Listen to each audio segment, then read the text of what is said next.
आप सुन रहे हैं जगत गुरु तत्वदर्शी संत रामपाल जी महाराज द्वारा लिखित पुस्तक गीता तेरा ज्ञान अमृत का पेज नंबर 140। हिंदी अनुवाद। हे मात ब्रह्मा, मैं तथा शिव तुम्हारे ही प्रभाव से जन्मवान हैं, नित्य नहीं हैं, अर्थात हम अविनाशी नहीं हैं। फिर अन्य इंद्रादि दूसरे देवता किस प्रकार नित्य हो सकते हैं? तुम ही अविनाशी हो, प्रकृति तथा सनातनी देवी हो। पृष्ठ 11-12 अध्याय 5 श्लोक 8। यदि दयार्ग्रमना न सदाम्बिके कथमेहम विहितः च तमोगुणः कमलजश्च रजोगुण संभवः सुविहितः किमु सत्वगुणो हरियः। अनुवाद।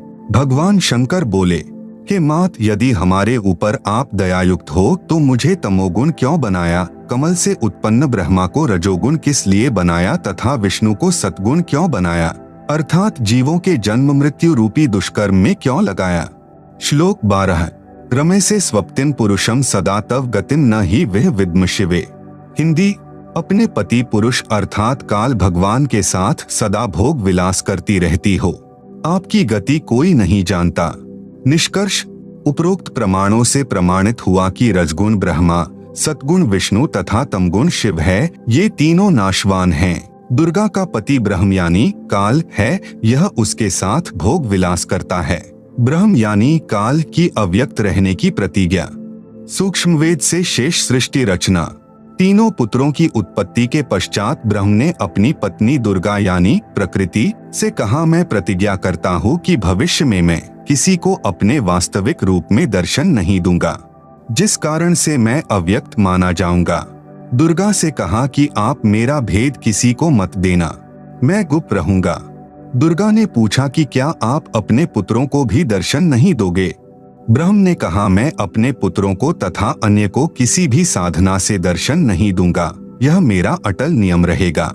दुर्गा ने कहा, यह तो आपका उत्तम नियम नहीं है जो आप अपनी संतान से भी छुपे रहोगे।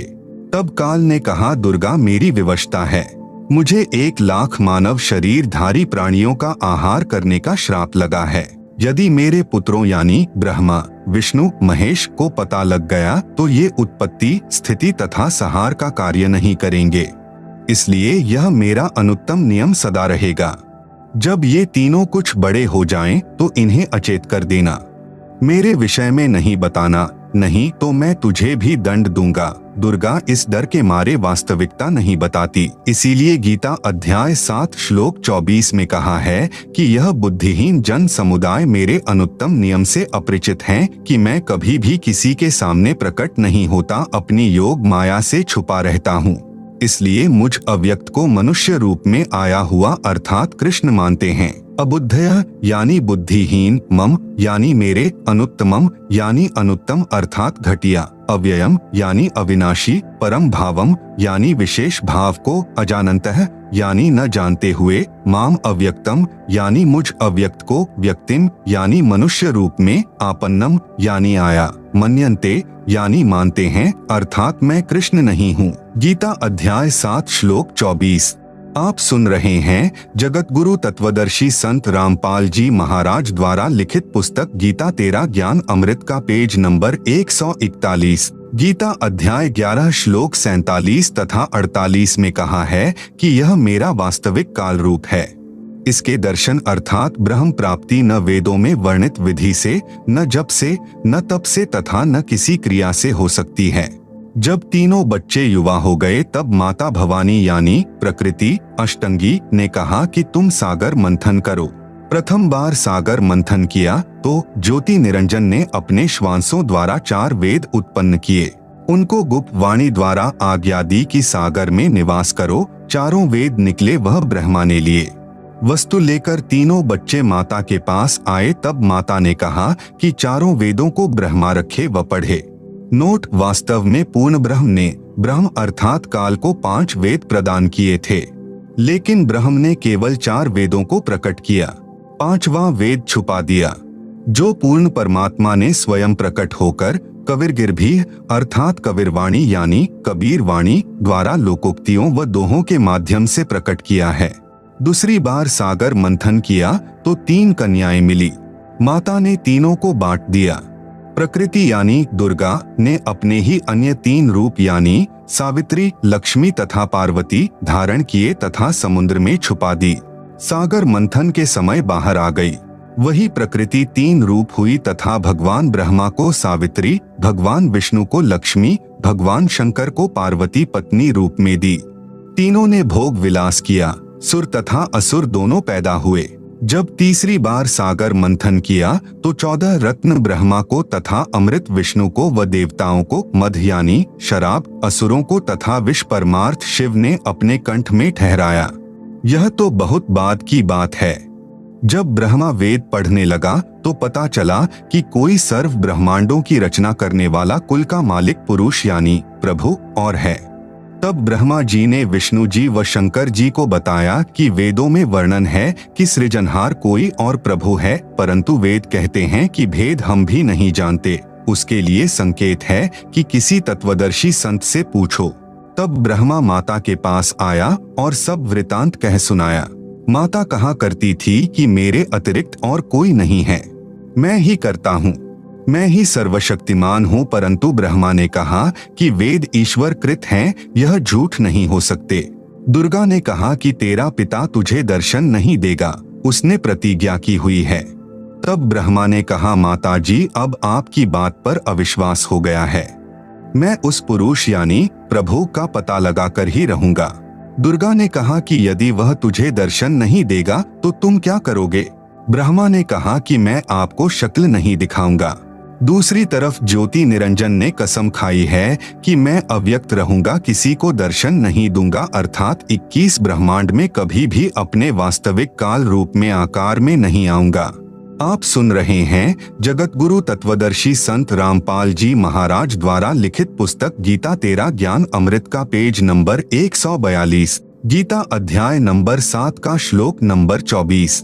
अव्यक्तम व्यक्तिम आपन्नम मन्यन्ते माम अबुद्धयः परम भावम अजानन्तः मम अव्ययम अनुत्तमम। अनुवाद: अबुद्धयः यानी बुद्धिहीन लोग, मम यानी मेरे, अनुत्तमम यानी अश्रेष्ठ, अव्ययम यानी अटल, परम यानी परम, भावम यानी भाव को, अजानन्तः यानी न जानते हुए, अव्यक्तम यानी अदृश्यमान, माम यानी मुझ काल को, व्यक्तिम यानी नर रूप आकार में, कृष्ण आपन्नम यानी प्राप्त हुआ, मन्यन्ते यानी मानते हैं।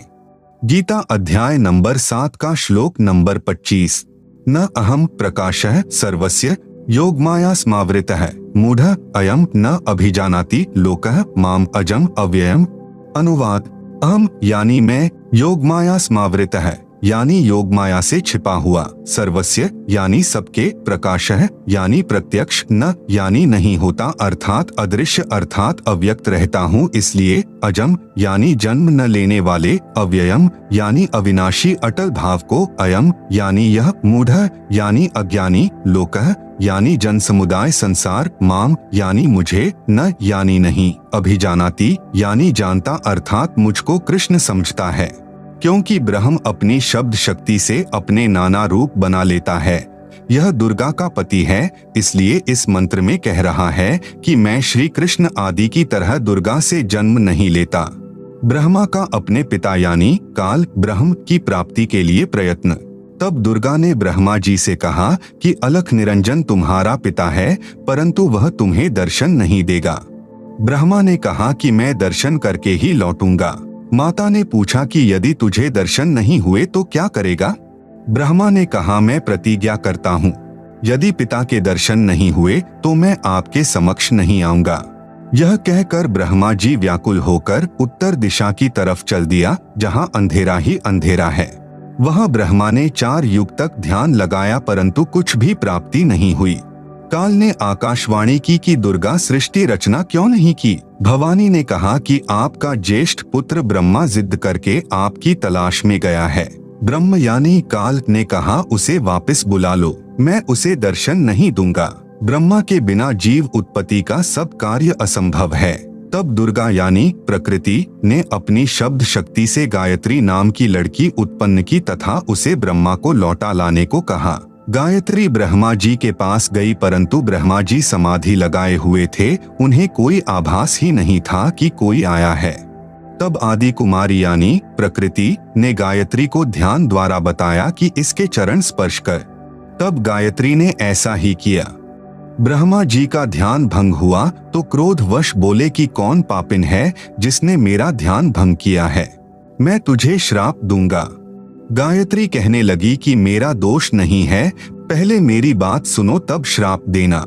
आप सुन रहे हैं जगत गुरु तत्वदर्शी संत रामपाल जी महाराज द्वारा लिखित पुस्तक गीता तेरा ज्ञान अमृत का पेज नंबर 143। मेरे को माता ने तुम्हें लौटा लाने को कहा है क्योंकि आपके बिना जीव उत्पत्ति नहीं हो सकती। ब्रह्मा ने कहा कि मैं कैसे जाऊं, पिताजी के दर्शन हुए नहीं, ऐसे जाऊं तो मेरा उपहास होगा। यदि आप माता जी के समक्ष यह कह दें कि ब्रह्मा को पिता यानी ज्योति निरंजन के दर्शन हुए हैं, मैंने अपनी आंखों से देखा है, तो मैं आपके साथ चलूं। तब गायत्री ने कहा कि आप मेरे साथ संभोग यानी सेक्स करोगे तो मैं आपकी झूठी साक्षी यानी गवाही भरूंगी। तब ब्रह्मा ने सोचा कि पिता के दर्शन हुए नहीं, वैसे जाऊं तो माता के सामने शर्म लगेगी और चारा नहीं दिखाई दिया। फिर गायत्री से रति क्रिया यानी संभोग की। तब गायत्री ने कहा कि क्यों न एक गवाह और तैयार किया जाए।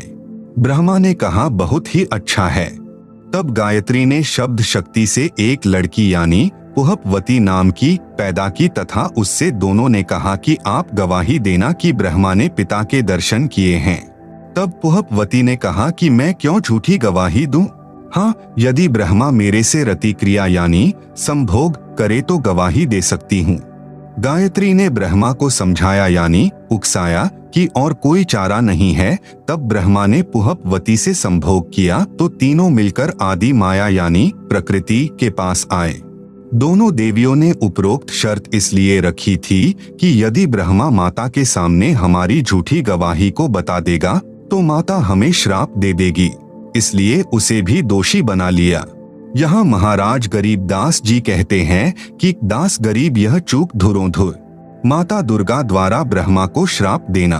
तब माता ने ब्रह्मा से पूछा क्या तुझे तेरे पिता के दर्शन हुए? ब्रह्मा ने कहा हाँ मुझे पिता के दर्शन हुए हैं। दुर्गा ने कहा साक्षी बता। तब ब्रह्मा ने कहा इन दोनों के समक्ष साक्षात्कार हुआ है। देवी ने उन दोनों लड़कियों से पूछा क्या तुम्हारे सामने ब्रह्म का साक्षात्कार हुआ है? तब दोनों ने कहा कि हाँ, हमने अपनी आंखों से देखा है। फिर भवानी यानी प्रकृति को संशय हुआ कि मुझे तो ब्रह्म ने कहा था कि मैं किसी को दर्शन नहीं दूंगा, परंतु ये कहते हैं कि दर्शन हुए हैं।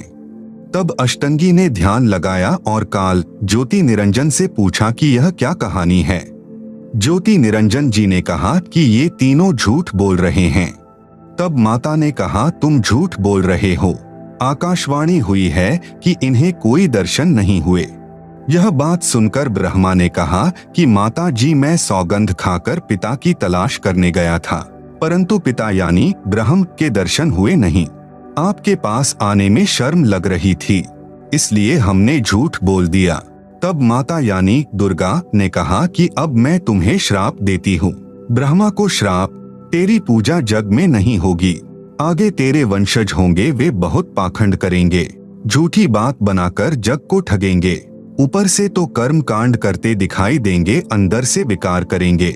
आप सुन रहे हैं जगत गुरु तत्वदर्शी संत रामपाल जी महाराज द्वारा लिखित पुस्तक गीता तेरा ज्ञान अमृत का पेज नंबर 144। कथा पुराणों को पढ़कर सुनाया करेंगे, स्वयं को ज्ञान नहीं होगा कि सद्ग्रंथों में वास्तविकता क्या है।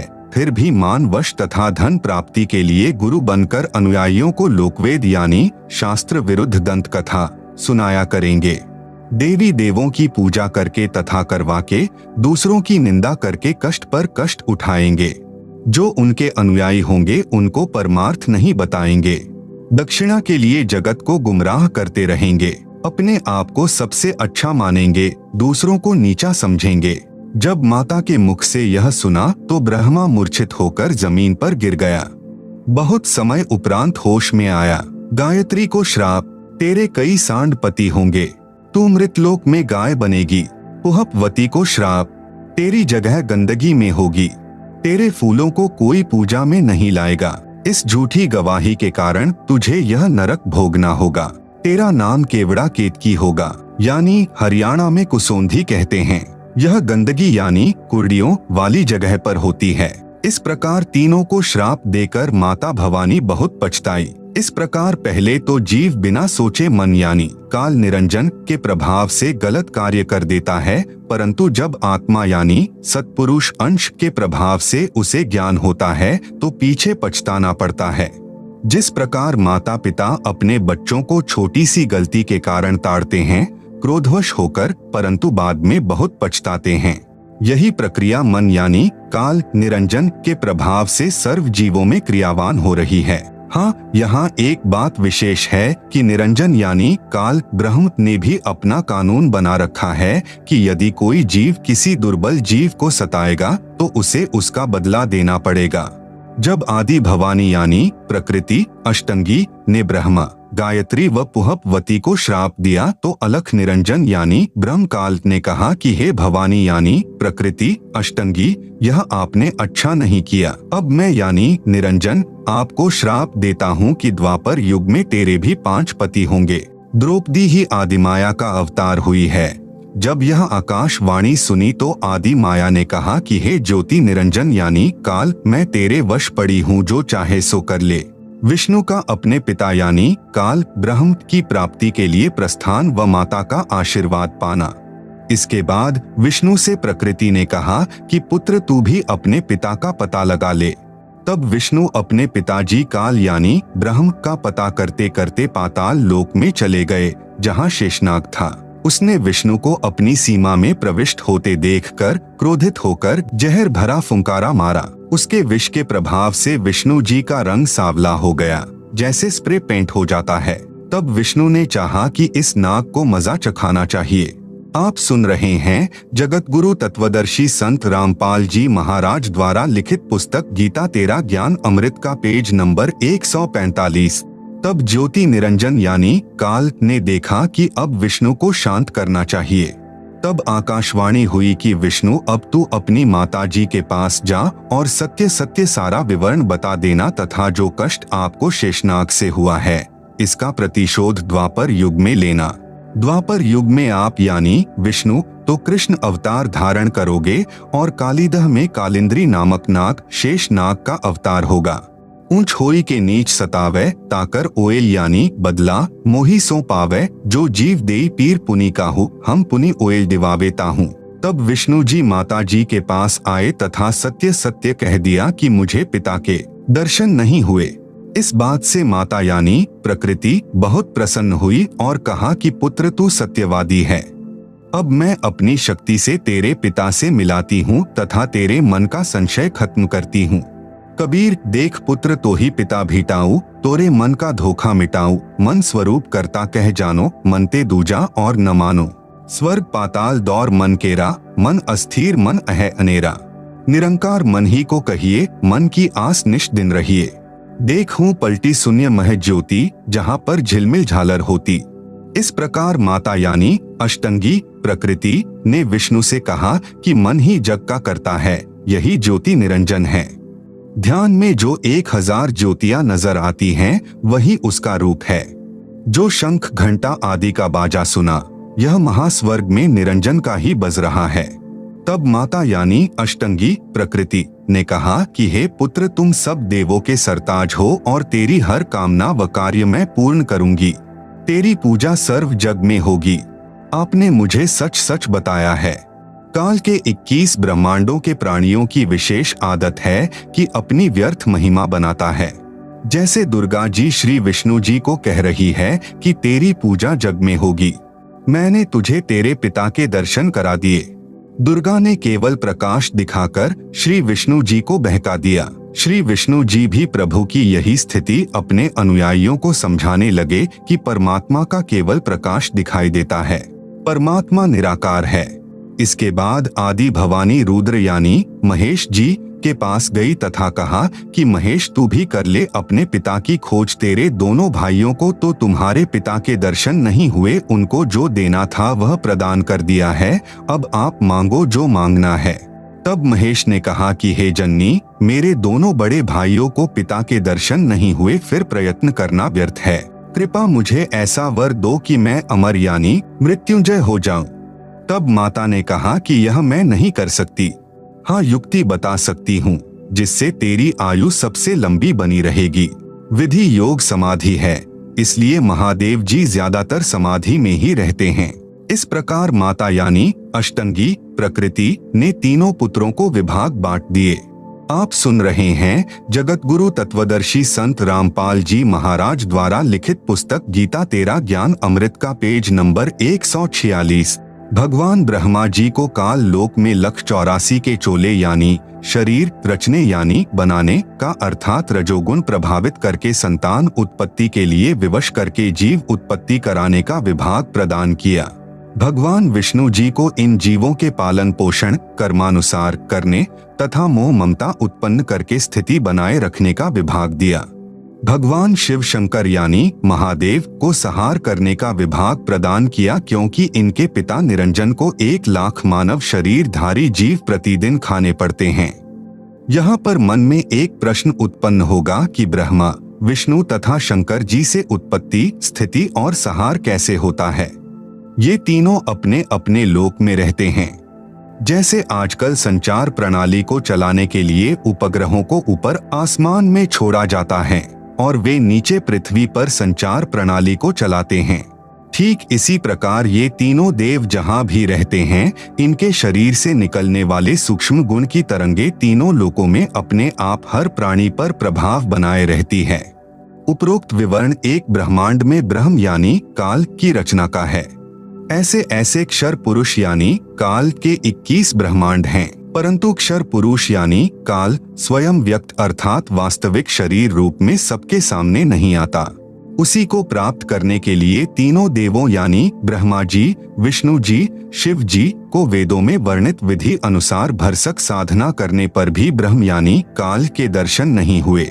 बाद में ऋषियों ने वेदों को पढ़ा, उसमें लिखा है कि अग्नेय तनूर असि, पवित्र यजुर्वेद अध्याय 1 मंत्र 15 परमेश्वर सशरीर है, तथा पवित्र यजुर्वेद अध्याय 5 मंत्र 1 में लिखा है कि अग्नेय तनूर असि विष्णवे त्वा सोमस्य तनूर असि।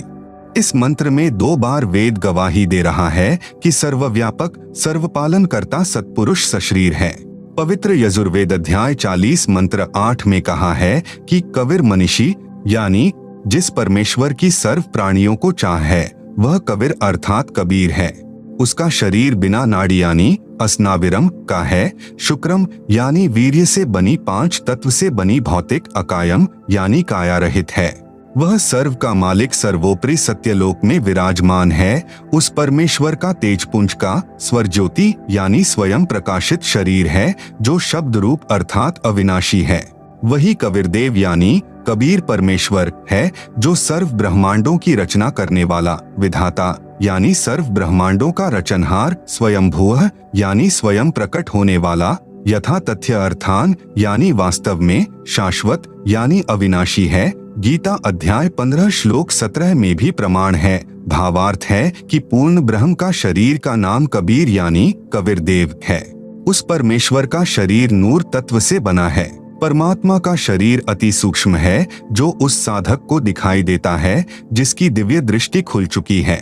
इस प्रकार जीव का भी सूक्ष्म शरीर है, जिसके ऊपर 5 तत्व का खोल यानी कवर अर्थात 5 तत्व की काया चढ़ी होती है, जो माता पिता के संयोग से शुक्रम यानी वीर्य से बनी है। आप सुन रहे हैं जगत गुरु तत्वदर्शी संत रामपाल जी महाराज द्वारा लिखित पुस्तक गीता तेरा ज्ञान अमृत का पेज नंबर 147। शरीर त्यागने के पश्चात भी जीव का सूक्ष्म शरीर साथ रहता है। वह शरीर उसी साधक को दिखाई देता है जिसकी दिव्य दृष्टि खुल चुकी है। इस प्रकार परमात्मा व जीव की स्थिति को समझें। वेदों में ओम नाम के स्मरण का प्रमाण है, जो केवल ब्रह्म साधना है। इस उद्देश्य से ओम नाम के जाप को पूर्ण ब्रह्म का मानकर ऋषियों ने भी हजारों वर्ष हठ योग करके यानी समाधि लगाकर प्रभु प्राप्ति की चेष्टा की, परंतु प्रभु दर्शन नहीं हुए। सिद्धियां प्राप्त हो गई। उन्हीं सिद्धि रूपी खिलौनों से खेलकर ऋषि भी जन्म मृत्यु के चक्र में ही रह गए तथा अपने अनुभव के शास्त्रों में परमात्मा को निराकार लिख दिया। ब्रह्म यानी काल ने कसम खाई है कि मैं अपने वास्तविक रूप में किसी को दर्शन नहीं दूंगा, मुझे अव्यक्त जाना करेंगे। अव्यक्त का भावार्थ है कि कोई आकार में है परंतु व्यक्तिगत रूप से स्थूल रूप में दर्शन नहीं देता। जैसे आकाश में बादल छा जाने पर दिन के समय सूर्य अदृश्य हो जाता है। वह दृश्यमान नहीं है, परंतु वास्तव में बादलों के पार ज्यों का त्यों है। इस अवस्था को अव्यक्त कहते हैं। प्रमाण के लिए गीता अध्याय 7 श्लोक 24, 25, अध्याय 11 श्लोक 48 तथा 32। पवित्र गीता जी बोलने वाला ब्रह्म यानी काल श्री कृष्ण जी के शरीर में प्रेतवत प्रवेश करके कह रहा है कि अर्जुन, मैं बढ़ा हुआ काल हूँ और सर्व को खाने के लिए आया हूँ। गीता अध्याय 11 का श्लोक नंबर 32, यह मेरा वास्तविक रूप है, इसको तेरे अतिरिक्त न तो कोई पहले देख सका तथा न कोई आगे देख सकता है। अर्थात वेदों में वर्णित यज्ञ, जप, तप तथा ओम नाम आदि की विधि से मेरे इस वास्तविक स्वरूप के दर्शन नहीं हो सकते।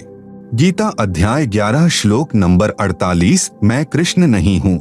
ये मूर्ख लोग कृष्ण रूप में मुझ अव्यक्त को व्यक्त यानी मनुष्य रूप मान रहे हैं, क्योंकि ये मेरे घटिया नियम से अपरिचित हैं कि मैं कभी वास्तविक इस काल रूप में सबके सामने नहीं आता, अपनी योग माया से छुपा रहता हूँ।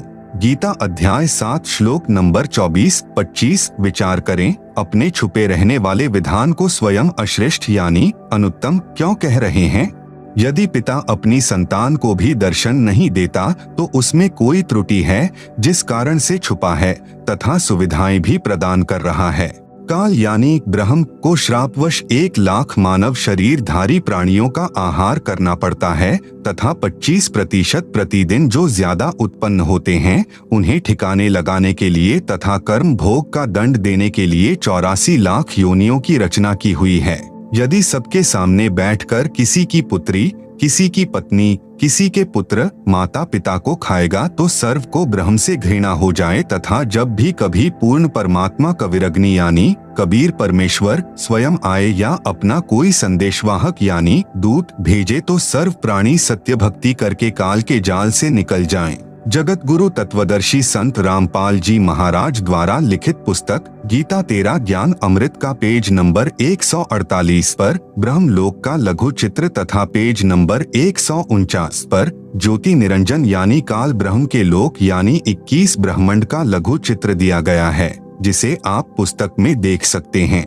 आप सुन रहे हैं जगत गुरु तत्वदर्शी संत रामपाल जी महाराज द्वारा लिखित पुस्तक गीता तेरा ज्ञान अमृत का पेज नंबर 150 इसलिए धोखा देकर रखता है तथा पवित्र गीता अध्याय 7 श्लोक 18, 24, 25 में अपनी साधना से होने वाली मुक्ति यानी गति को भी अनुत्तमाम यानी अति अश्रेष्ठ कहा है तथा अपने विधान यानी नियम को भी अनुत्तम यानी अश्रेष्ठ कहा है। प्रत्येक ब्रह्मांड में बने ब्रह्मलोक में एक महास्वर्ग बनाया है। महास्वर्ग में एक स्थान पर नकली सतलोक, नकली अलख लोक, नकली अगम लोक तथा नकली अनामी लोक की रचना प्राणियों को धोखा देने के लिए प्रकृति यानी दुर्गा आदि माया द्वारा करवा रखी है। कबीर साहेब का एक शब्द है, कर नैनो दीदार महल में प्यारा है, में वाणी है कि काया भेद किया निर्वारा, यह सब रचना पिंड मंझारा है। माया अविगत जाल पसारा, सो कारीगर भारा है। आदि माया किन्ही चतुराई, झूठी बाजी पिंड दिखाई, अविगत रचना रची अंड माही वाका प्रतिबिंब डारा है। एक ब्रह्मांड में अन्य लोकों की भी रचना है, जैसे श्री ब्रह्मा जी का लोक, श्री विष्णु जी का लोक, श्री शिव जी का लोक, जहाँ पर बैठकर तीनों प्रभु नीचे के 3 लोकों यानी स्वर्गलोक अर्थात इंद्र का लोक, पृथ्वी लोक तथा पाताल लोक पर एक एक विभाग के मालिक बनकर प्रभुता करते हैं तथा अपने पिता काल के खाने के लिए प्राणियों की उत्पत्ति, स्थिति तथा संहार का कार्यभार संभालते हैं। तीनों प्रभुओं की भी जन्म व मृत्यु होती है, तब काल इन्हें भी खाता है। इसी ब्रह्मांड, इसे अंड भी कहते हैं क्योंकि ब्रह्मांड की बनावट अंडाकार है। इसे पिंड भी कहते हैं क्योंकि शरीर यानी पिंड में एक ब्रह्मांड की रचना कमलों में टीवी की तरह देखी जाती है। में एक मानसरोवर तथा धर्मरा यानी न्यायाधीश का भी लोक है तथा एक गुप्त स्थान पर पूर्ण परमात्मा अन्य रूप धारण करके रहता है, जैसे प्रत्येक देश का राजदूत भवन होता है। वहाँ पर कोई नहीं जा सकता। वहाँ पर वे आत्माएं रहती हैं जिनकी सत्यलोक की भक्ति अधूरी रहती है। जब भक्ति युग आता है तो उस समय परमेश्वर कबीर जी अपना प्रतिनिधि पूर्ण संत सतगुरु भेजते हैं।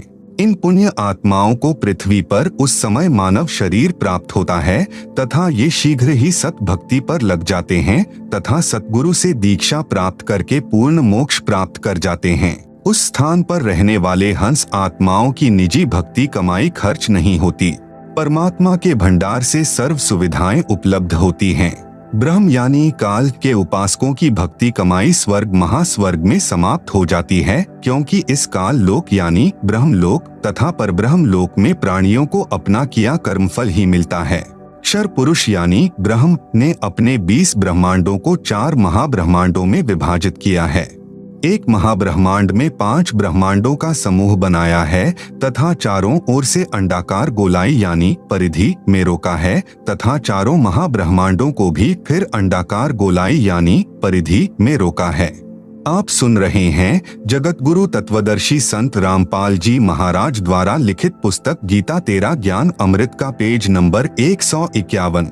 21वें ब्रह्मांड की रचना एक महाब्रह्मांड जितना स्थान लेकर की है। 21वें ब्रह्मांड में प्रवेश होते ही 3 रास्ते बनाए हैं। 21वें ब्रह्मांड में भी बाईं तरफ नकली सतलोक, नकली अलख लोक, नकली अगम लोक, नकली अनामी लोक की रचना प्राणियों को धोखे में रखने के लिए आदि माया यानी दुर्गा से करवाई है तथा दाईं तरफ 12 सर्वश्रेष्ठ ब्रह्म साधकों यानी भक्तों को रखता है। फिर प्रत्येक युग में उन्हें अपने संदेश वाहक यानी संत सतगुरु बनाकर पृथ्वी पर भेजता है, जो शास्त्र विधि रहित साधना व ज्ञान बताते हैं तथा स्वयं भी भक्तिहीन हो जाते हैं तथा अनुयायियों को भी काल जाल में फंसा जाते हैं। फिर वे गुरुजी तथा अनुयायी दोनों ही नरक में जाते हैं। फिर सामने एक ताला लगा रखा है, वह रास्ता काल यानी ब्रह्म के निज लोक में जाता है, जहाँ पर यह ब्रह्म यानी काल अपने वास्तविक मानव सदृश काल रूप में रहता है। इसी स्थान पर एक पत्थर की टुकड़ी तवे के आकार की यानी चपाती पकाने की लोहे की गोल प्लेट सी होती है, स्वतः गर्म रहती है, जिस पर 1 लाख मानव शरीरधारी प्राणियों के सूक्ष्म शरीर को भूनकर उनमें से गंदगी निकाल कर खाता है। उस समय सर्व प्राणी बहुत पीड़ा अनुभव करते हैं तथा हाहाकार मच जाती है। फिर कुछ समय उपरांत वे बेहोश हो जाते हैं, जीव मरता नहीं। फिर धर्मराय के लोक में जाकर कर्माधार से अन्य जन्म प्राप्त करते हैं तथा जन्म मृत्यु का चक्कर बना रहता है। उपरोक्त सामने लगा ताला ब्रह्म यानी काल केवल अपने आहार वाले प्राणियों के लिए कुछ क्षण के लिए खोलता है। पूर्ण परमात्मा के सत्य नाम व सार नाम से यह ताला स्वयं खुल जाता है। ऐसे काल का जाल पूर्ण परमात्मा कबीरदेव यानी कबीर साहेब ने स्वयं ही अपने निजी भक्त धर्मदास जी को समझाया। परब्रह्म के 7 संख ब्रह्मांडों की स्थापना कबीर परमेश्वर यानी कबीरदेव ने आगे बताया है कि परब्रह्म यानी अक्षर पुरुष ने अपने कार्य में गफलत की, क्योंकि यह मानसरोवर में सो गया तथा जब परमेश्वर यानी मैंने अर्थात कबीर साहेब ने उस सरोवर में अंडा छोड़ा तो अक्षर पुरुष यानी परब्रह्म ने उसे क्रोध से देखा। इन दोनों अपराधों के कारण इसे भी 7 संख ब्रह्मांडों सहित सतलोक से बाहर कर दिया। अन्य कारण अक्षर पुरुष यानी परब्रह्म अपने साथी ब्रह्म यानी क्षर पुरुष की विदाई में व्याकुल होकर परमपिता कबीरदेव यानी कबीर परमेश्वर की याद भूलकर उसी को याद करने लगा तथा सोचा कि क्षर पुरुष यानी ब्रह्म तो बहुत आनंद मना रहा होगा, वह स्वतंत्र राज्य करेगा, मैं पीछे रह गया। तथा अन्य कुछ आत्माएं जो परब्रह्म के साथ 7 संख ब्रह्मांडों में जन्म मृत्यु का कर्मदंड भोग रही हैं, उन हंस आत्माओं की विदाई की याद में खो गई जो ब्रह्म यानी काल के साथ 21 ब्रह्मांडों में फंसी हैं तथा पूर्ण परमात्मा सुखदायी कबीरदेव की याद भुला दी। आप सुन रहे हैं जगत गुरु तत्वदर्शी संत रामपाल जी महाराज द्वारा लिखित पुस्तक गीता तेरा ज्ञान अमृत का पेज नंबर 152। परमेश्वर कबीरदेव के बार बार समझाने पर भी आस्था कम नहीं हुई। परब्रह्म यानी अक्षर पुरुष ने सोचा कि मैं भी अलग स्थान प्राप्त करूं तो अच्छा रहे। यह सोचकर राज्य प्राप्ति की इच्छा से सारनाम का जाप प्रारंभ कर दिया। इसी प्रकार अन्य आत्माओं ने यानी जो परब्रह्म के साथ संख ब्रह्मांडों में फंसी हैं, सोचा कि वे जो ब्रह्म के साथ आत्माएं गई हैं वे तो वहां मौज मस्ती मनाएंगे, हम पीछे रह गए। परब्रह्म के मन में यह धारणा बनी कि क्षर पुरुष अलग होकर बहुत सुखी होगा। यह विचार कर अंतरात्मा से भिन्न स्थान प्राप्ति की ठान ली। परब्रह्म यानी अक्षर पुरुष ने हठ योग नहीं किया, परंतु केवल अलग राज्य प्राप्ति के लिए सहज ध्यान योग विशेष कसक के साथ करता रहा। अलग स्थान प्राप्त करने के लिए पागलों की तरह विचरने लगा, खाना पीना भी त्याग दिया। अन्य कुछ आत्माएं जो पहले काल ब्रह्म के साथ गई आत्माओं के प्रेम में व्याकुल थी, वे अक्षर पुरुष के वैराग्य पर आसक्त होकर उसे चाहने लगी। पूर्ण प्रभु के पूछने पर परब्रह्म ने अलग स्थान मांगा तथा कुछ हंसात्माओं के लिए भी याचना की। तब कबीर देव ने कहा कि जो आत्मा आपके साथ स्वेच्छा से जाना चाहें उन्हें भेज देता हूँ। पूर्ण प्रभु ने पूछा कि कौन हंस आत्मा परब्रह्म के साथ जाना चाहता है, सहमति व्यक्त करे। बहुत समय उपरांत एक हंस ने स्वीकृति दी, फिर देखा देखी उन सर्व आत्माओं ने भी सहमति व्यक्त कर दी। सर्वप्रथम स्वीकृति देने वाले हंस को स्त्री रूप बनाया, उसका नाम ईश्वरी माया यानी प्रकृति सुरती रखा तथा अन्य आत्माओं को उस ईश्वरी माया में प्रवेश करके अचिंत द्वारा अक्षर पुरुष यानी परब्रह्म के पास भेजा। पतिव्रता पद से गिरने की सजा पाई। कई युगों तक दोनों साथ संख ब्रह्मांडों में रहे, परंतु परब्रह्म ने दुर्व्यवहार नहीं किया। ईश्वरी माया की स्वेच्छा से अंगीकार किया तथा अपनी शब्द शक्ति द्वारा नाखूनों से स्त्री इंद्री यानी योनि बनाई। ईश्वरी देवी की सहमति से संतान उत्पन्न की। इसलिए परब्रह्म के लोक यानी 7 संख ब्रह्मांडों में प्राणियों को तप्तशिला का कष्ट नहीं है तथा वहाँ पशु पक्षी भी ब्रह्म लोक के देवों से अच्छे चरित्र युक्त हैं। आयु भी बहुत लंबी है, परंतु जन्म मृत्यु कर्माधार पर कर्मदंड तथा परिश्रम करके ही उदर पूर्ति होती है। स्वर्ग तथा नरक भी ऐसे ही बने हैं। परब्रह्म यानी अक्षर पुरुष को 7 संख ब्रह्मांड उसके इच्छा रूपी भक्ति ध्यान अर्थात सहज समाधि विधि से की उसकी कमाई के प्रतिफल में प्रदान किए तथा सत्यलोक से भिन्न स्थान पर गोलाकार परिधि में बंद करके 7 संख ब्रह्मांडों सहित अक्षर ब्रह्म व ईश्वरी माया को निष्कासित कर दिया। पूर्ण ब्रह्म यानी सत्पुरुष असंख्य ब्रह्मांडों जो सत्यलोक आदि में हैं तथा ब्रह्म के 21 ब्रह्मांडों तथा परब्रह्म के 7 संख ब्रह्मांडों का भी प्रभु यानी मालिक है, अर्थात परमेश्वर कबीरदेव कुल का मालिक है। आप सुन रहे हैं जगत गुरु तत्वदर्शी संत रामपाल जी महाराज द्वारा लिखित पुस्तक गीता तेरा ज्ञान अमृत का पेज नंबर 153। श्री ब्रह्मा जी, श्री विष्णु जी तथा श्री शिव जी आदि के 4 भुजाएं तथा 16 कलाएं हैं तथा प्रकृति देवी यानी दुर्गा की 8 भुजाएं हैं तथा 64 कलाएं हैं। ब्रह्म यानी क्षर पुरुष की 1000 भुजाएं हैं तथा 1000 कलाएं हैं तथा 21 ब्रह्मांडों का प्रभु है। परब्रह्म यानी अक्षर पुरुष की 10,000 भुजाएं हैं तथा 10,000 कला हैं तथा 7 संख ब्रह्मांडों का प्रभु है। पूर्ण ब्रह्म यानी परम अक्षर पुरुष अर्थात सत्पुरुष की असंख्य भुजाएं तथा असंख्य कलाएं हैं तथा ब्रह्म के 21 ब्रह्मांड व परब्रह्म के 7 संख ब्रह्मांडों सहित असंख्य ब्रह्मांडों का प्रभु है। प्रत्येक प्रभु अपनी सर्व भुजाओं को समेटकर केवल 2 भुजाएं भी रख सकते हैं तथा जब चाहे सर्व भुजाओं को भी प्रकट कर सकते हैं। पूर्ण परमात्मा परब्रह्म के प्रत्येक ब्रह्मांड में भी अलग स्थान बनाकर अन्य रूप में गुप्त रहता है। यूं समझो जैसे एक घूमने वाला कैमरा बाहर लगा देते हैं तथा अंदर टीवी यानी टेलीविजन रख देते हैं। टीवी पर बाहर का सर्व दृश्य नजर आता है तथा दूसरा टीवी बाहर रखकर अंदर का कैमरा स्थायी करके रख दिया जाए, उसमें केवल अंदर बैठे प्रबंधक का चित्र दिखाई देता है, जिससे सर्व कर्मचारी सावधान रहते हैं। इसी प्रकार पूर्ण परमात्मा अपने सतलोक में बैठकर सर्व को नियंत्रित किए हुए हैं तथा प्रत्येक ब्रह्मांड में भी सतगुरु कबीरदेव विद्यमान रहते हैं, जैसे सूर्य दूर होते हुए भी अपना प्रभाव अन्य लोकों में बनाए हुए है। आप सुन रहे हैं जगत गुरु तत्वदर्शी संत रामपाल जी महाराज द्वारा लिखित पुस्तक गीता तेरा ज्ञान अमृत का पेज नंबर 154। पवित्र अथर्ववेद में सृष्टि रचना का प्रमाण। अथर्ववेद कांड नंबर 4 अनुवाक नंबर 1 मंत्र नंबर 1। ब्रह्म जज्ञानम प्रथमम पुरस्ताद विसीमतः सुरुचोवेन आवह स बुधन्या उपमा अस्य विष्ठाः सतश्च योनिम सतश्च विवह।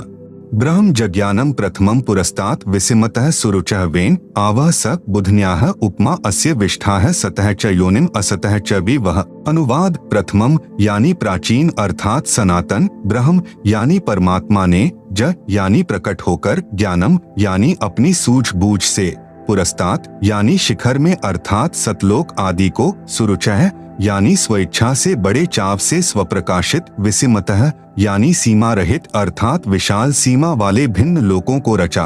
उस वेनः यानी जुलाहे ने ताने अर्थात कपड़े की तरह बुनकर, आवह यानी सुरक्षित किया, च यानी तथा, सह यानी वह पूर्ण ब्रह्म ही सर्व रचना करता है, अस्य यानी इसलिए उसी, बुधन्याः यानी मूल मालिक ने, योनिम यानी मूलस्थान सत्यलोक की रचना की है, अस्य यानी इसके, उपमा यानी सदृश अर्थात मिलते जुलते, सतः यानी अक्षर पुरुष अर्थात परब्रह्म के लोक कुछ स्थायी, च यानी तथा, असतः यानी क्षर पुरुष के अस्थायी लोक आदि, विवह यानी आवास स्थान भिन्न, विष्ठाः यानी स्थापित किए।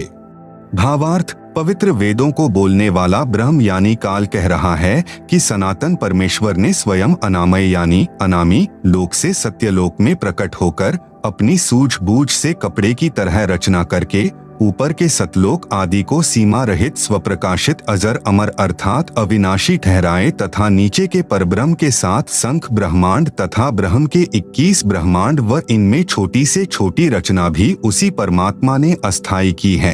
अथर्ववेद कांड नंबर 4 अनुवाक नंबर 1 मंत्र नंबर 2। यम पितया राष्ट्रयत्वग्रे प्रथमाय जनुषे भुवनेष्ठा है तस्मा एतम सुरुचम हवारमह्यम धर्मम श्रीणान्तु प्रथमाय धास्यवे। यम पितया राष्ट्री एतु अग्रे प्रथमाय जनुषे भुवनेष्ठा तस्मा एतम सुरुचम हवारमह्यम धर्मम श्रीणान्तु प्रथमाय धास्यवे। अनुवाद यम यानी इसी, पितृया यानी जगत पिता परमेश्वर ने, एतु यानी इस, अग्रे यानी सर्वोत्तम, प्रथमाय यानी सर्व से पहली माया परानंदनी, राष्ट्री यानी राजेश्वरी शक्ति अर्थात पराशक्ति जिसे आकर्षण शक्ति भी कहते हैं, को जनुषे यानी उत्पन्न करके, भुवनेष्ठाः यानी लोक स्थापना की, तस्मा यानी उसी परमेश्वर ने, सुरुचम यानी बड़े चाव के साथ स्वेच्छा से, एतम यानी इस, प्रथमाय यानी प्रथम उत्पत्ति की शक्ति अर्थात पराशक्ति के द्वारा, हवारमह्यम यानी एक दूसरे के वियोग को रोकने अर्थात आकर्षण शक्ति के, श्रीणान्तु यानी गुरुत्व आकर्षण को परमात्मा ने आदेश दिया सदा रहो उस कभी समाप्त न होने वाले, धर्मम यानी स्वभाव से, धास्यवे यानी धारण करके ताने अर्थात कपड़े की तरह बुनकर रोके हुए हैं। आप सुन रहे हैं जगत गुरु तत्वदर्शी संत रामपाल जी महाराज द्वारा लिखित पुस्तक गीता तेरा ज्ञान अमृत का पेज नंबर 155। भावार्थ जगत पिता परमेश्वर ने अपनी शब्द शक्ति से राष्ट्रीय अर्थात सबसे पहली माया राजेश्वरी उत्पन्न की तथा उसी पराशक्ति के द्वारा एक दूसरे को आकर्षण शक्ति से रोकने वाले कभी न समाप्त होने वाले गुण से उपरोक्त सर्व ब्रह्मांडों को स्थापित किया है। अथर्ववेद कांड नंबर 4 अनुवाक नंबर 1 मंत्र नंबर 3। प्रयोजगे विद्वानस्य बंधुर्विश्वा देवानाम जनिमा विवक्ति ब्रह्म ब्रह्मण उज्जभार मध्यान्निचरुच्चैः स्वधा अभिप्रतस्थ। प्रयोजगे विद्वानस्य बंधुः विश्वा देवानाम जनिमा विवक्ति ब्रह्म ब्रह्मण उज्जभार मध्यात् निचैः उच्चैः स्वधा अभिप्रतस्थ।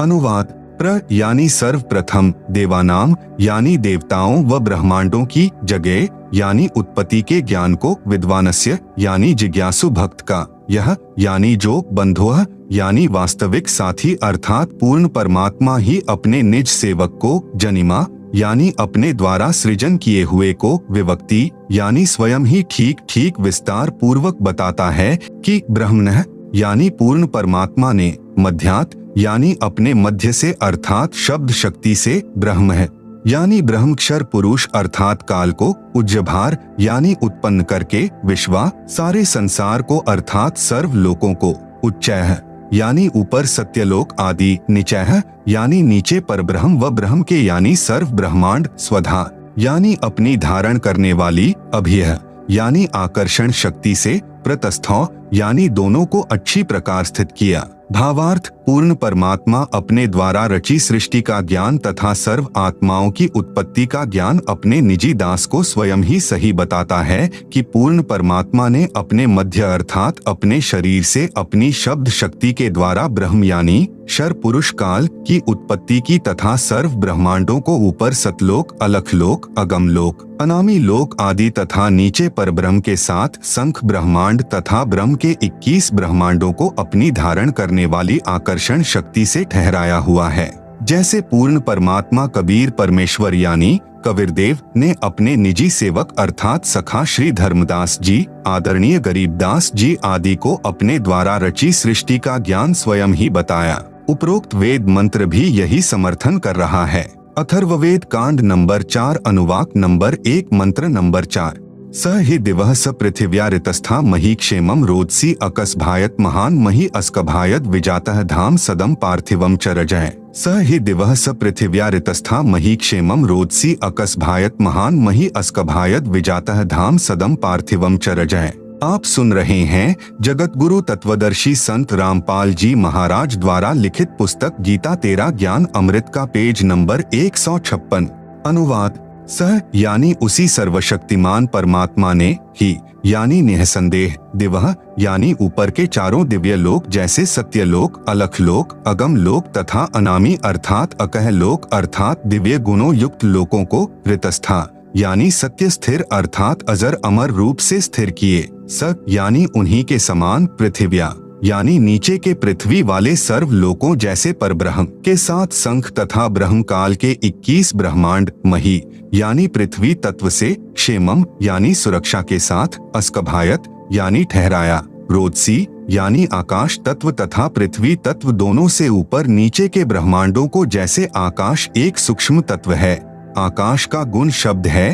पूर्ण परमात्मा ने ऊपर के लोक शब्द रूप रचे जो तेजपुंज के बनाए हैं तथा नीचे के परब्रह्म यानी अक्षर पुरुष के सप्त संख ब्रह्मांड तथा ब्रह्मक्षर पुरुष के 21 ब्रह्मांडों को पृथ्वी तत्व से अस्थायी रचा। महान यानी पूर्ण परमात्मा ने पार्थिवम यानी पृथ्वी वाले वि यानी भिन्न भिन्न धाम यानी लोक च यानी और सदम यानी आवास स्थान मही यानी पृथ्वी तत्व से रजह यानी प्रत्येक ब्रह्मांड में छोटे छोटे लोकों की जातः यानी रचना करके अस्कभायत यानी स्थिर किया। भावार्थ ऊपर के चारों लोक सत्यलोक, अलखलोक, अगम लोक, अनामी लोक यह तो अजर अमर स्थायी अर्थात अविनाशी रचे हैं तथा नीचे के ब्रह्म तथा परब्रह्म के लोकों को अस्थायी रचना करके तथा अन्य छोटे छोटे लोक भी उसी परमेश्वर ने रचकर स्थिर किए। अथर्ववेद कांड नंबर 4 अनुवाक नंबर 1 मंत्र 5 स बुधन्यादाष्ट्र जनुषो अभ्यग्रम बृहस्पतिर्देवता तस्य सम्राट आहर्यत् शुक्रम ज्योतिषो जनिष्ठात् द्युमन्तो विवसन्तु विप्राः।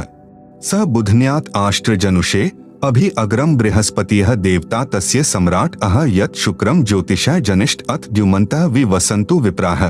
अनुवाद सह यानी उसी बुधन्यात यानी मूल मालिक से अभि अग्रम यानी सर्वप्रथम स्थान पर आष्ट्र यानी अष्टंगी माया दुर्गा अर्थात प्रकृति देवी जनुषेह यानी उत्पन्न हुई क्योंकि नीचे के परब्रह्म व ब्रह्म के लोकों का प्रथम स्थान सतलोक है। यह तीसरा धाम भी कहलाता है। तस्य यानी इस दुर्गा का भी मालिक यही सम्राट यानी राजाधिराज बृहस्पतिः यानी सबसे बड़ा पति व जगत गुरु देवता यानी परमेश्वर है। यत यानी जिससे अह यानी सबका वियोग हुआ अथ यानी इसके बाद ज्योतिषः यानी ज्योति रूप निरंजन अर्थात काल के शुक्रम यानी वीर्य अर्थात बीज शक्ति से जनिष्ठ यानी दुर्गा के उदर से उत्पन्न होकर विप्राह यानी भक्त आत्माएं वि यानी अलग से धूमंतः यानी मनुष्य लोक तथा स्वर्ग लोक में ज्योति निरंजन के आदेश से दुर्गा ने कहा वसंतु यानी निवास करो अर्थात वे निवास करने लगी। भावार्थ पूर्ण परमात्मा ने ऊपर के चारों लोकों में से जो नीचे से सबसे प्रथम अर्थात सत्यलोक में आष्ट्रा अर्थात अष्टंगी यानी प्रकृति देवी दुर्गा की उत्पत्ति की। आप सुन रहे हैं जगत गुरु तत्वदर्शी संत रामपाल जी महाराज द्वारा लिखित पुस्तक गीता तेरा ज्ञान अमृत का पेज नंबर 157। यही राजाधिराज जगत गुरु पूर्ण परमेश्वर यानी सत्पुरुष है जिससे सबका वियोग हुआ है। फिर सर्व प्राणी ज्योति निरंजन यानी काल के वीर्य यानी बीज से दुर्गा यानी आष्ट्रा के गर्भ द्वारा उत्पन्न होकर स्वर्ग लोक व पृथ्वी लोक पर निवास करने लगे। अथर्ववेद कांड नंबर 4 अनुवाक नंबर 1 मंत्र 6। नूनम तदस्य काव्यो हिनोति महो देवस्य पूर्व्यस्य धाम एष जगे बहुभ्यः साकमित्था पूर्व अर्धे विशिते ससन्नु। नूनम तत् अस्य काव्यः महा देवस्य पूर्व्यस्य धाम हिनोति पूर्वे विशिते एष जगे बहुभ्यः साकम इत्था अर्धे ससन्नु। अनुवाद। नूनम यानी निसंदेह, तत् यानी वह पूर्ण परमेश्वर अर्थात तत् ब्रह्म ही, अस्य यानी इस, काव्य यानी भक्त आत्मा जो पूर्ण परमेश्वर की भक्ति विधिवत करता है को वापस, महा यानी सर्वशक्तिमान, देवस्य यानी परमेश्वर के, पूर्व्यस्य यानी पहले के, धाम यानी लोक में अर्थात सत्यलोक में, हिनोति यानी भेजता है, पूर्वे यानी पहले वाले, विशिते यानी विशेष चाहे हुए, एश यानी इस परमेश्वर को व जगे यानी सृष्टि उत्पत्ति के ज्ञान को जानकर, बहुभ्यः यानी बहुत आनंद, साकम यानी के साथ, अर्धे यानी आधा, ससन यानी सोता हुआ, इत्था यानी विधिवत इस प्रकार, नु यानी सच्ची आत्मा से स्तुति करता है। भावार्थ, वही पूर्ण परमेश्वर सत्य साधना करने वाले साधक को उसी पहले वाले स्थान यानी सत्यलोक में ले जाता है जहां से बिछुड़ कर आए थे। वहां उस वास्तविक सुखदायी प्रभु को प्राप्त करके खुशी से आत्मविभोर होकर मस्ती से स्तुति करता है कि हे परमात्मा, असंख्य जन्मों के भूले भटकों को वास्तविक ठिकाना मिल गया। इसी का प्रमाण पवित्र ऋग्वेद मंडल 10 सूक्त 90 मंत्र 16 में भी है। आप सुन रहे हैं जगत गुरु तत्वदर्शी संत रामपाल जी महाराज द्वारा लिखित पुस्तक गीता तेरा ज्ञान अमृत का पेज नंबर 158 पर ऊपर जड़ नीचे शाखा वाला उल्टा लटका हुआ संसार रूपी वृक्ष का चित्र दिया गया है, जिसे आप पुस्तक में देख सकते हैं। आप सुन रहे हैं जगत गुरु तत्वदर्शी संत रामपाल जी महाराज द्वारा लिखित पुस्तक गीता तेरा ज्ञान अमृत का पेज नंबर 159। आदरणीय गरीबदास जी को इसी प्रकार पूर्ण परमात्मा कबीरदेव यानी कबीर परमेश्वर स्वयं सत्य भक्ति प्रदान करके सत्यलोक लेकर गए थे। तब अपनी अमृतवाणी में आदरणीय गरीबदास जी महाराज ने आंखों देखकर कहा, गरीब अजब नगर में ले गए हमको सतगुरु आन, झिल के बिंब अगाध गति सुते चादरतान। अथर्ववेद कांड नंबर 4 अनुवाक नंबर 1 मंत्र 7। यो अथर्वाणम पित्तरम देवबंधुम बृहस्पतिं नमसाव च गच्छात् त्वं विश्वेशाम जनिता यथा स कबीरदेवो न दभायत स्वधावान। यह अथर्वाणम पित्तरम देवबंधुम बृहस्पतिं नमसा अव च गच्छात् त्वं विश्वेशाम जनिता यथा स कबीरदेव न दभायत स्वधावान। अनुवाद। यह यानी जो अथर्वाणम यानी अचल अर्थात अविनाशी, पित्तरम यानी जगत पिता, देव बंधुम यानी भक्तों का वास्तविक साथी अर्थात आत्मा का आधार, बृहस्पतिम यानी जगत गुरु, च यानी तथा, नमसा यानी विनम्र पुजारी अर्थात विधिवत साधक को, अव यानी सुरक्षा के साथ, गच्छात यानी सतलोक गए हुओं को अर्थात जिनका पूर्ण मोक्ष हो गया, वे सत्यलोक में जा चुके हैं, उनको सतलोक ले जाने वाला, विश्वेशाम यानी सर्व ब्रह्मांडों की, जनिता यानी रचना करने वाला जगदम्बा अर्थात माता वाले गुणों से भी युक्त, न दभायत यानी काल की तरह धोखा न देने वाले, स्वधावान यानी स्वभाव अर्थात गुणों वाला, यथा यानी ज्यों का त्यों अर्थात वैसा ही, सह यानी वह, त्वम यानी आप, कबीरदेव यानी कबीरदेव है अर्थात भाषा भिन्न इसे कबीर परमेश्वर भी कहते हैं। भावार्थ, इस मंत्र में यह भी स्पष्ट कर दिया कि उस परमेश्वर का नाम कबीरदेव अर्थात कबीर परमेश्वर है जिसने सर्व रचना की है, जो परमेश्वर अचल अर्थात वास्तव में अविनाशी, गीता अध्याय 15 श्लोक 16-17 में भी प्रमाण है। जगत गुरु आत्माधार जो पूर्ण मुक्त होकर सत्यलोक गए हैं, उनको सतलोक ले जाने वाला, सर्व ब्रह्मांडों का रचनहार, काल यानी ब्रह्म की तरह धोखा न देने वाला, ज्यों का त्यों वह स्वयं कबीरदेव अर्थात कबीर प्रभु है। यही परमेश्वर सर्व ब्रह्मांडों व प्राणियों को अपनी शब्द शक्ति से उत्पन्न करने के कारण जनिता यानी माता भी कहलाता है, तथा पित्तरम यानी पिता तथा बंधु यानी भाई भी वास्तव में यही है, तथा देव यानी परमेश्वर भी यही है। इसलिए इसी कबीरदेव यानी कबीर परमेश्वर की स्तुति किया करते हैं। त्वमेव माता च पिता त्वमेव बंधु च सखा त्वमेव विद्या च द्रविणम त्वमेव सर्वम मम देव। इसी परमेश्वर की महिमा का पवित्र ऋग्वेद मंडल नंबर 1 सूक्त नंबर 24 में विस्तृत विवरण है। आप सुन रहे हैं जगत गुरु तत्वदर्शी संत रामपाल जी महाराज द्वारा लिखित पुस्तक गीता तेरा ज्ञान अमृत का पेज नंबर 160। पवित्र ऋग्वेद में सृष्टि रचना का प्रमाण। ऋग्वेद मंडल 10 सूक्त 90 मंत्र 1। सहस्र शीर्षा पुरुषः सहस्राक्षः सहस्रपात् स भूमिं विश्वतोम वरित्वात्यतिष्ठत् दशांगुलम। सहस्र शीर्षा पुरुषः सहस्राक्षः सहस्रपात् स भूमिं विश्वतः वृत्वा अत्यातिष्ठत् दशंगुलम। अनुवाद पुरुषः यानी विराट रूप काल भगवान अर्थात क्षर पुरुष, सहस्र शीर्षा यानी 1000 सिरों वाला, सहस्राक्षः यानी 1000 आँखों वाला, सहस्रपात यानी 1000 पैरों वाला है। स यानी वह काल, भूमिम यानी पृथ्वी वाले 21 ब्रह्मांडों को, विश्वतः यानी सब ओर से, दशंगुलम यानी 10 अंगुलियों से अर्थात पूर्ण रूप से काबू किए हुए, वृत्वा यानी गोलाकार घेरे में घेर कर, अत्यातिष्ठत यानी इससे बढ़कर अर्थात अपने काल लोक में सबसे न्यारा भी 21वें ब्रह्मांड में ठहरा है अर्थात रहता है। भावार्थ इस मंत्र में विराट यानी काल ब्रह्म का वर्णन है। गीता अध्याय 10-11 में भी इसी काल ब्रह्म का ऐसा ही वर्णन है। अध्याय 11 मंत्र नंबर 46 में अर्जुन ने कहा है कि हे सहस्राबाहु अर्थात 1000 भुजा वाले आप अपने चतुर्भुज रूप में दर्शन दीजिए, जिसके 1000 हाथ पैर, 1000 आंखें कान आदि हैं। वह विराट रूप काल यानी क्षर प्रभु अपने अधीन सर्व प्राणियों को पूर्ण काबू करके अर्थात 20 ब्रह्मांडों को गोलाकार परिधि में रोककर स्वयं इनसे ऊपर यानी अलग 21वें ब्रह्मांड में बैठा है।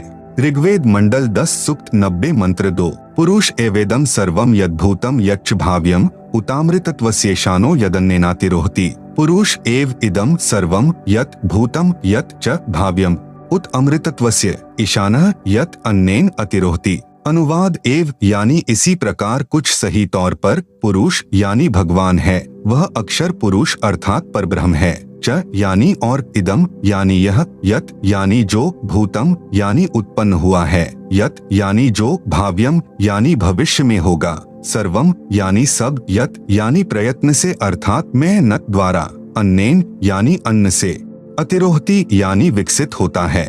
यह अक्षर पुरुष भी उत यानी संदेह युक्त, अमृतत्वस्य यानी मोक्ष का, ईशानः यानी स्वामी है अर्थात भगवान तो अक्षर पुरुष भी कुछ सही है परंतु पूर्ण मोक्षदायक नहीं है। भावार्थ इस मंत्र में परब्रह्म यानी अक्षर पुरुष का विवरण है जो कुछ भगवान वाले लक्षणों से युक्त है परंतु इसकी भक्ति से भी पूर्ण मोक्ष नहीं है, इसलिए इसे संदेह युक्त मुक्तिदाता कहा है। इसे कुछ प्रभु के गुणों युक्त इसलिए कहा है कि यह काल की तरह तप्तशिला पर भून कर नहीं खाता।